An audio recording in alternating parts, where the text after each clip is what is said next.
vérité n'est pas le maître mot de ceux qui nous gouvernent, tout simplement, non pas parce qu'ils sont méchants, mais parce que le concept même de vérité n'est pas forcément soluble dans la politique et la recherche du pouvoir. Mais ce qui est sans doute nouveau, et qui justifie peut-être ce terme de post-vérité, c'est le rapport que les citoyens, ou les individus, entretiennent avec la vérité. En particulier, le fait que l'apparition dans nos vies, et même le fait que nos vies soient de plus en plus, nos corps même d'ailleurs, soient de plus en plus reliés à ce type d'instruments, aux réseaux sociaux, transforme en profondeur notre rapport au discours vrai, ou en tout cas au discours, donc aussi à la vérité, car la vérité c'est d'abord une caractéristique du discours. Qu'est-ce qui peut être vrai ou faux? C'est une phrase, c'est une proposition, il faut parler.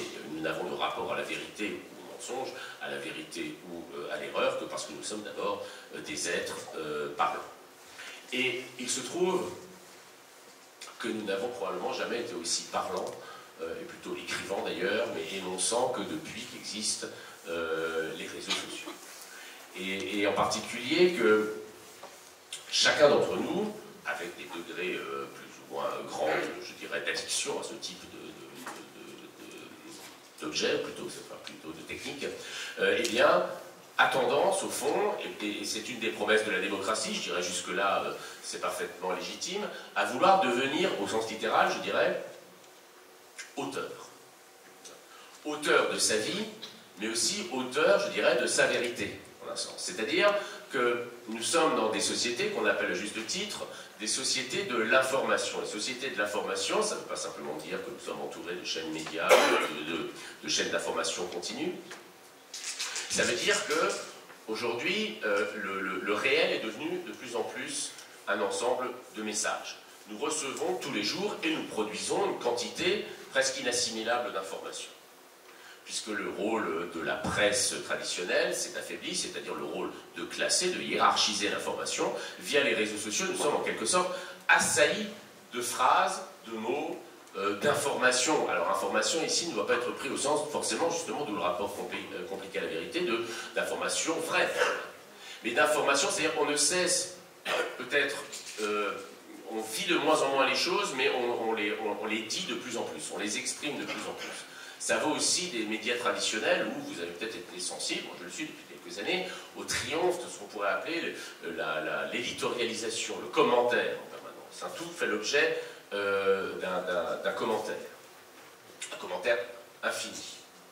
Au fond, ce qu'on appelle chaîne d'information continue, c'est plutôt de la chaîne de discussion et d'éditorialisation en continu à partir de faits qui sont de plus en plus pauvres. Il n'y a plus d'enquête, il n'y a plus de récits, il y a moins d'enquêtes, il y a moins de récits. Par contre, il y a de plus en plus, encore une fois, de construction à partir de faits. De la même manière, les faits divers, on a parlé beaucoup de certains faits divers récemment, aussi produit une véritable logorée verbale, non seulement sur les chaînes d'information, mais sur tous les réseaux sociaux. Donc les individus eux-mêmes donnent leurs commentaires.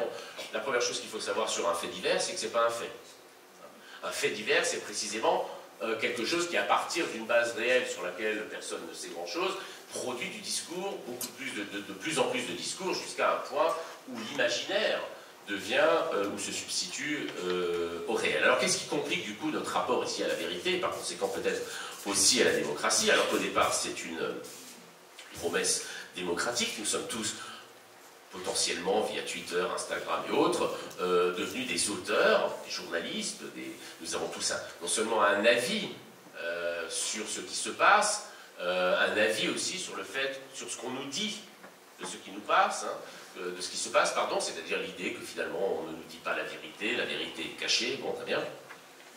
Eh bien, de fait, nous sommes de plus que jamais des hommes parlants. Aristote disait ce qui distingue l'homme, c'est qu'il est doué de logos. Nous sommes désormais doués de logos, plus de Twitter, plus d'Instagram, c'est-à-dire au fond, nous sommes doués de capacité à énoncer des informations qui donnent l'impression parfois, et l'impression qui pour le coup fait de nous un peu ce roi fou de croire qu'il est le roi, de croire qu'on est le roi du monde parce qu'on est le roi, parce qu'on a un nombre de followers incroyable. Il est bien évident que si une vérité est proportionnelle au nombre de likes, de j'aime, de pouces bleus, etc., ça incite forcément à produire des vérités, en tout cas des énoncés, qui sont des énoncés qui vont produire de la réaction. Et pour produire de la réaction, il vaut mieux avoir des énoncés un peu violents, un peu subversifs en apparence, etc. Alors, là où je trouve que c'est intéressant, c'est que je ne veux pas du tout faire une critique ici des réseaux sociaux de manière univoque. Je voudrais essayer de comprendre comment à la fois ça réalise une promesse de la démocratie, qui est ce que chaque citoyen a les moyens, je dirais, au fond, de donner son opinion, mais ça aussi, ça peut falsifier cette promesse à partir du moment où ce qui est donné comme opinion s'oublie comme opinion. Ce qui se présente, ce qui est d'abord une opinion, un choix, une conception, une perspective sur le monde prétend être une vérité, une certitude, un absolu sur le monde. Je dirais que les réseaux sociaux, cette manière de vouloir au fond réenchanter le monde, cette manière de ne pas vouloir en rester aux faits, qui sont souvent des chiffres présentés pour justifier telle politique, eh bien, les réseaux sociaux marquent bien l'ambivalence du rapport politique-vérité que je vais essayer d'illustrer en citant une philosophe qui a beaucoup réfléchi sur cette question, à savoir Hannah Arendt. Hannah Arendt a écrit un texte qui s'appelle « Mensonge et politique », dans lequel, de manière assez provocante, elle rapproche la politique, et en particulier d'ailleurs la politique démocratique, du mensonge, c'est-à-dire je dirais, du rapport falsifié au vrai que peuvent entretenir certains individus. Et elle va jusqu'à expliquer qu'au fond, le mensonge, et ce n'est pas dans le sens où on l'attend, à savoir que c'est tous des menteurs, mais que les hommes politiques seraient tous des menteurs, mais qu'il y a un lien quasiment originaire, c'est-à-dire une origine partagée entre notre capacité à mentir et notre capacité à faire de la politique, c'est-à-dire à agir. Je la lis. Hannah Arendt écrit « La négation délibérée de la réalité, c'est-à-dire la capacité de mentir, et la possibilité de modifier les faits, c'est-à-dire la capacité d'agir, sont intimement liées. Elles procèdent l'une et l'autre de la même source, l'imagination. » Ça veut dire qu'il y a une source unique, au fond, à la transformation du monde, ça c'est la politique, et au mensonge. Alors cette phrase un peu provocante, au fond, ce n'est pas du tout, évidemment, dans l'esprit d'Hannah Arendt, un argument en faveur du relativisme ou une sorte d'immoralisme à la Nietzsche, pour le coup, assumé. Ce qu'elle veut dire, et qui à mon avis est vrai, c'est que dans la politique, c'est-à-dire dans ce qu'elle appelle la capacité d'agir, de créer du nouveau dans le monde, eh bien, dans la politique, l'alternative entre le vrai et le faux n'est pas suffisante. Parce qu'il y a des puissances, une puissance d'action qui se trouve dans l'imaginaire. Et qu'est-ce que c'est que l'imaginaire? Sinon, c'est ce pouvoir que nous avons de modifier les faits, de les faire varier, de les appréhender de manière différente.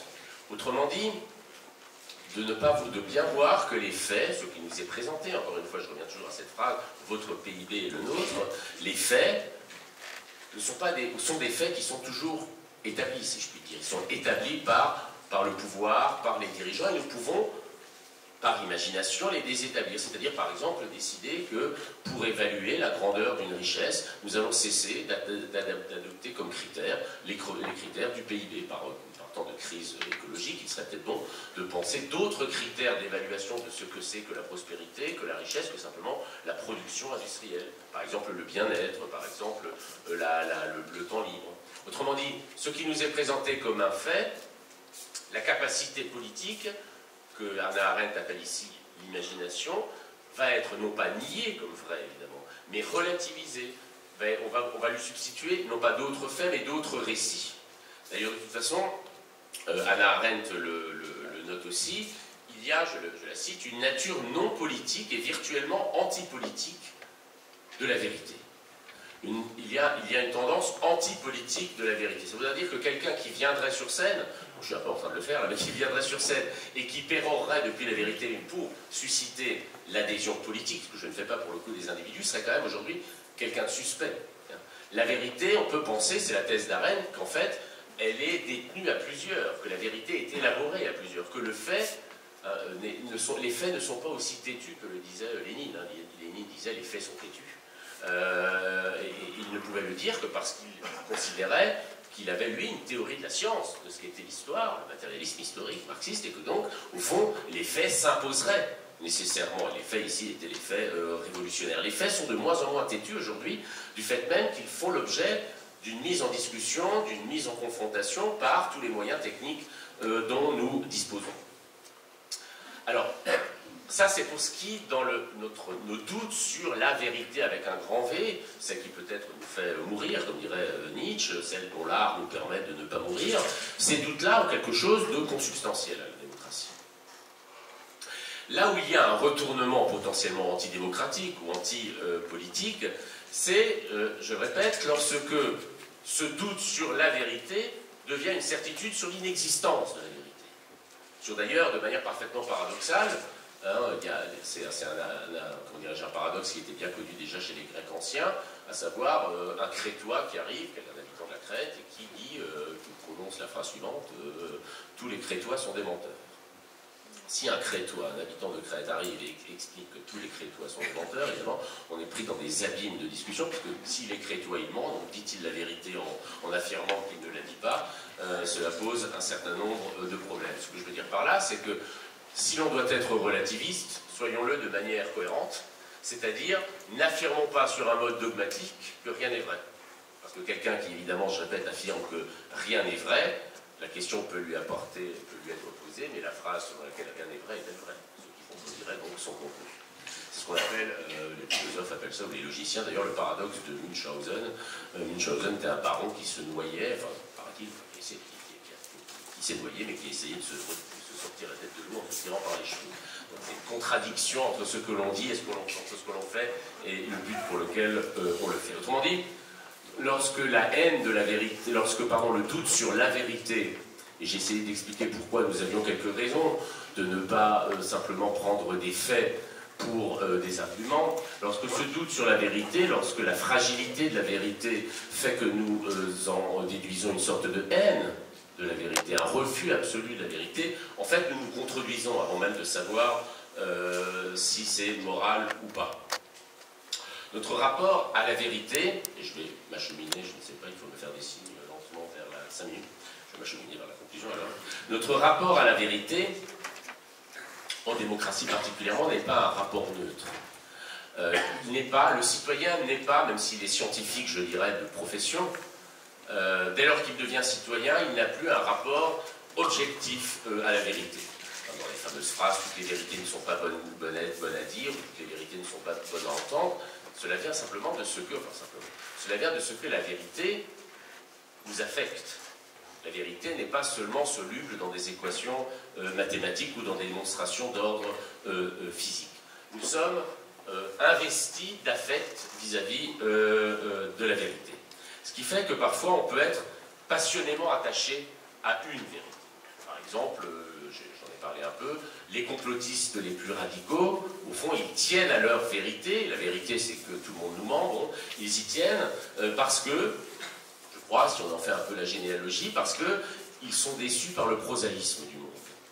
Ils ont besoin d'un grand récit alternatif, quel qu'il soit. Il y a des complotismes joyeux, hein, il n'y a pas que des complotismes méchants, il y a des faits alternatifs qui peuvent être des faits finalement artistiques aussi, il y a des délires qui peuvent être géniaux, bon, mais le point commun, et puis il y en a qui peuvent être racistes, il y a des complots évidemment qui sont absolument odieux, mais le point de commun, enfin le point de départ commun si je puis dire, c'est au fond que le domaine du démontrable, comme le disait Pascal, ce qui est démontrable est indifférent.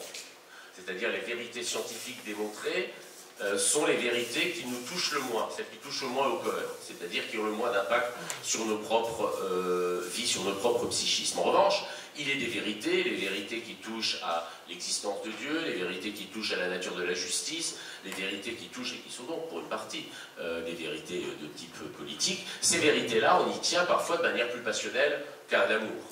C'est-à-dire que renoncer à sa vérité, hein, c'est-à-dire à sa croyance, qui souvent s'ignore comme croyance, se prend pour un savoir, renoncer à sa vérité pour un individu, c'est parfois renoncer à ce qu'il est lui-même. Il s'est tellement identifié à elle que je crois qu'il faut comprendre que la post-vérité, le risque de rentrer dans des sociétés qui mèneraient finalement à la guerre, puisque chacun serait en quelque sorte détenteur d'une vérité alternative à celle que nous avons sous les yeux, cette post-vérité vient, ce désir pour une vérité alternative vient d'une rage contre l'inexplicable. Je parlais tout à l'heure du fait qu'il est très difficile d'admettre que l'incompétence, la bêtise, sont des causes dans l'histoire qui sont au moins aussi déterminantes que le calcul, la stratégie, la maîtrise, mais peut-être qu'on peut l'admettre si l'on admet ce qui est pour le coup, et je vais m'arrêter là, une des conditions de la politique, c'est-à-dire précisément que la politique, c'est dans le champ, en tout cas la démocratie, c'est dans le champ des vérités fragiles, c'est dans le champ des faits qui sont contestables, c'est dans le champ de ce qui n'est pas de l'ordre de la certitude ou du savoir, qu'elle a lieu. On oppose souvent à la post-vérité, les journalistes, ce qu'on appelle le fact-checking, c'est-à-dire il y a dans tous les journaux aujourd'hui, des journal Le Monde, la Libération, partout, peut-être au Figaro, je ne sais pas, mais il y a des équipes qui consistent qui sont des journalistes, pardon, dont le travail consiste à vérifier, il y a tellement de fake news, je suis désolé de parler en novlangue, hein, mais c'est, voilà. Il y a tellement de fake news qui circulent que leur travail consiste à rétablir les faits. Alors, c'est à la fois salutaire et en même temps, je pense que c'est limité comme réponse à cette espèce d'inflation de fausses nouvelles ou de faits alternatifs. C'est évidemment, c'est évidemment salutaire, pardon, au sens où c'est le travail du journaliste, en principe, je dirais, de regrouper les informations, de vérifier les faits, et donc par conséquent d'essayer de restituer au débat public un minimum je dirais, de caractère pacifique, parce qu'il est évident que si nous ne mettons pas la même chose sous les mêmes mots, si nous ne nous entendons pas au minimum sur les faits, alors la logique est forcément tendanciellement celle de la guerre. Au fond, mal nommer les choses, disait Camus, je crois, c'est déjà ajouter au malheur du monde. C'est d'ailleurs ne pas s'entendre sur le sens des mots ou sur le sens des faits, de ce qui advient. Évidemment, le fact-checking, de ce point de vue-là, constitue sans doute un élément aujourd'hui important. En même temps limité, parce que, précisément, la politique, elle n'est pas faite, si je puis dire, que de faits. Elle est faite, et là je reviens à Nietzsche, d'interprétation. Au fond, un politique, ce n'est pas tellement un homme politique ou même un citoyen, ce n'est pas tellement quand on a des débats, je sais pas, le dimanche, en général, ça finit parfois, politique, ça finit parfois de manière un peu, bon, ça fait partie des charmes de la France, hein, de manière un peu, on monte vers les aigus, je dirais. Le discours politique n'est pas fait en démocratie uniquement de savoir rationnel ou de faits établis, il est précisément investi par ce que Hannah Arendt disait être le point commun, le point d'origine commune entre mensonge et action, c'est-à-dire notre imagination qui ne peut nous faire, notre puissance d'imagination, notre rhétorique, notre capacité au fond de sélectionner simplement dans tous les faits qui sont de plus en plus nombreux auxquels nous avons accès, ceux qui vont aller dans le sens de notre propre discours politique. On critique beaucoup la rhétorique, mais la rhétorique, c'est-à-dire l'art de convaincre, c'est-à-dire le fait d'user de l'imagination aussi, et pas seulement de la raison pure, si je puis dire, pour parler politiquement, elle est intrinsèquement liée à la démocratie. Pourquoi? Parce que dans la démocratie, on part du principe que ce qui existe, les faits, c'est réel, mais ça n'est pas pour autant nécessaire. Que les faits, rétablir les faits, le fact-checking est une vertu journalistique, mais ce n'est pas le dernier mot de la politique, parce qu'une fois qu'on a établi les faits, reste ou doit demeurer l'idée que ces faits ne sont pas nécessaires, c'est-à-dire qu'on peut agir sur eux. Et que pour agir sur eux, il faut précisément relativiser leur prétention à être des arguments. Et comme je l'ai dit souvent, aujourd'hui, les faits qui nous sont présentés au titre de nécessité, ce sont souvent des chiffres, et nous sommes de plus en plus gouvernés par les nombres. Par conséquent, notre imagination ici doit consister, me semble-t-il, une fois qu'on a essayé de rétablir les faits, une fois qu'on a tout de même donné à l'objectivité la place qui est la sienne en politique, le but est aussi de réinvestir d'imaginaire, c'est-à-dire de comprendre que notre monde, les faits de notre monde ne sont pas des fatalismes, comme dirait Nietzsche, que nous pouvons aussi agir sur eux, et finalement qu'il s'agit non pas seulement de nous réconcilier avec la vérité, mais aussi de nous réconcilier avec l'incertitude, qui est la part subjective la plus forte de la démocratie.